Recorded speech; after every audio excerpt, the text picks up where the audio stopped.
when you want to get off the darkest ground,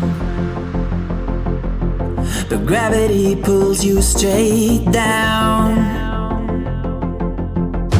Earth from a bird's eye view. You should grow feathers and see this too.